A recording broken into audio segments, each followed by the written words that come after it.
Let's dive right into this explainer and unpack the incredibly enduring 19-year mystery of a 3-year-old vanishing from a Portuguese resort. I mean, few cases have gripped the entire world quite like the disappearance of Madeleine McCann. It's a story totally defined by shifting timelines, intense media scrutiny, and a search that literally spans continents.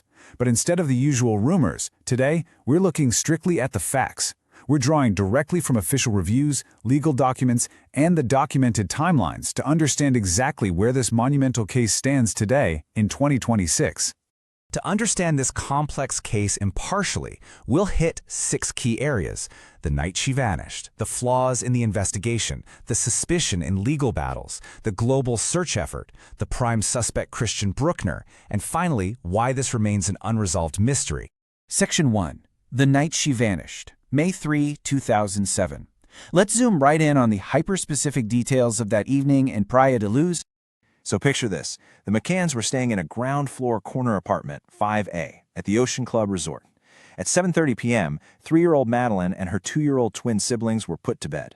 An hour later, at 8:30, Kate and Jerry McCann went to dine with friends at a tapas restaurant just 70 meters away. According to the parents, they set up a routine of taking turns to check on the kids. It wasn't until 10 p.m. that Kate McCann went into the apartment and discovered that while the twins were still sound asleep, Madeleine was gone. Now, here's where things get complicated really fast. The immense stress of the event may have led to some early timeline discrepancies. On May 4th, the day after, Jerry McCann stated he entered through the locked front door and used the toilet during his check. But by May 10th, that certainty shifted. He then stated he actually used the unlocked rear patio door, and there was no mention of the bathroom.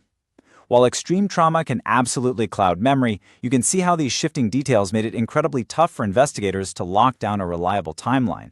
With a child missing, a tight time frame established, and this massive media spotlight already forming, we really have to ask, why did the immediate police response fail to yield a suspect? What exactly happened in those crucial first hours? Section 2. Investigation flaws and early missteps. Let's see how critical errors right out of the gate impacted the entire case. To really get a grip on what went wrong, our analysis relies heavily on a fascinating independent review by criminologist and former detective Mark Williams Thomas. Released in May 2009, this report heavily scrutinized the initial Portuguese police response. And the most crucial point about this review? It was built on a staggering data set. We're talking about an analysis of over 10,000 official documents, witness statements, and photographs amassed by the Portuguese police. So it gives us a very clear, data-driven window into the mechanics of that early investigation. The review highlights some severe immediate flaws. First off, the police failed to establish a secure inner and outer perimeter around the apartment. The crime scene ribbon was reportedly ignored, which means any potential DNA evidence left by an abductor outside could have been easily destroyed. Second, and this one is tough, the closest CCTV camera, located at a nearby mini-supermarket facing the apartment's rear exit, was switched on, but tragically, it just wasn't recording. Plus, despite how high-profile this became instantly, the local police lacked a clear media strategy to appeal to the public for information when it mattered most. They cast a huge net for the search, radiating out up to 15 kilometers with horses, motorcycles, and even boats. But there was a glaring issue. The physical search was actually led by a coordinator who had no formal missing persons training. The sheer manpower was there, absolutely, but the specialized expertise just wasn't. Section 3. Suspicion and legal battles. As the physical trail went cold, the focus took a very controversial turn inward. By August 2007, British cadaver and blood detection dogs were brought onto the scene. These dogs signaled positive scents inside the apartment, on a piece of Madeleine's clothing, and, crucially, on the keys and boot of a Renault Scenic that the McCanns had rented weeks after the disappearance. Relying heavily on these unproven dog alerts, which were never definitively backed up by DNA testing, the Portuguese police officially named the McCann parents arguidos, or formal suspects, in September 2007. Now, the Portuguese Attorney General actually closed the case and cleared the parents of any wrongdoing in July 2008, but the reputational damage was already done. That suspicion sparked a grueling 15-year legal battle. Gonzalo Amaral, the former detective who initially led the case, published a best-selling book claiming the parents faked the abduction. The McCanns fought this in court for years. Ultimately, in 2022, the European Court of Human Rights ruled that while the parents' reputations were indeed damaged, the harm actually originated from them being made official suspects by the police in 2007, not directly from the publication of the detective's book. Section 4. The Global Search. Despite all the legal noise, the pursuit eventually escalated into a totally unprecedented international effort. The UK government committed immense resources to solving this. In 2013, the London Metropolitan Police launched Operation Grange to review the entire investigation from scratch.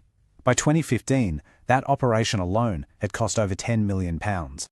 Looking at the macro timeline, it's wild to see the staggering length of this case. From the disappearance in 2007 through the launch of Operation Grange in 2013, all the way to a major turning point in 2020, when British, Portuguese, and German authorities identified a brand new prime suspect. And bringing us right up to speed, in late 2025, that suspect was actually released from a German prison. Which leads us to the most significant breakthrough in recent years. After ruling out dozens of people over more than a decade, we really have to ask, who exactly are the authorities currently looking at? Section 5. The Prime Suspect, Christian Bruckner. Let's examine the factual profile of the German national formally named in 2022. The circumstantial evidence surrounding him is substantial. Bruckner lived just under 2 kilometers away from the resort, and mobile data placed his phone right near the scene before he abruptly fled Portugal days later. On top of that, he has over 17 documented convictions, including serious sexual offenses. But it is absolutely crucial to note, while formally named a suspect in 2022, Bruckner vehemently denies any involvement and has never been formally charged in this specific case.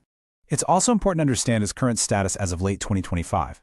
Bruckner was serving a 7-year sentence in Germany for the 2005 assault of an American woman in Portugal. Well, he completed that sentence and was released from prison in September 2025. He now lives in Germany, fitted with an electronic ankle tag, all while the McCann investigation surrounding him remains highly active. Section 6, an unresolved mystery. Let's look ahead to 2026 and where this monumental case stands today. 19 years. It's almost hard to wrap your head around that number. 19 years of active investigations spanning across Portugal, the United Kingdom, and Germany. Millions of pounds spent, tens of thousands of documents analyzed, and yet not a single charge has ever been filed for her disappearance. But despite the immense amount of time that's passed and the lack of definitive answers, the McCann family continues to cling to hope. Their official website remains active with updates. That enduring hope is deeply captured in this quote from her father, Jerry McCann, who said, "No parent is going to give up on their child unless they know for certain their child is dead." So, as we wrap up this explainer, we are left looking at a pretty stark reality. We have a prime suspect walking free, an unparalleled international search effort, and a timeline heavily compromised by early investigative failures. It leaves us to wonder, will modern forensics and cross-border cooperation finally crack this case, or did those crucial, unrecorded hours on the night of May 3, 2007 seal the fate of this mystery forever? Let us know what you think in the comments, and as always, keep seeking the facts.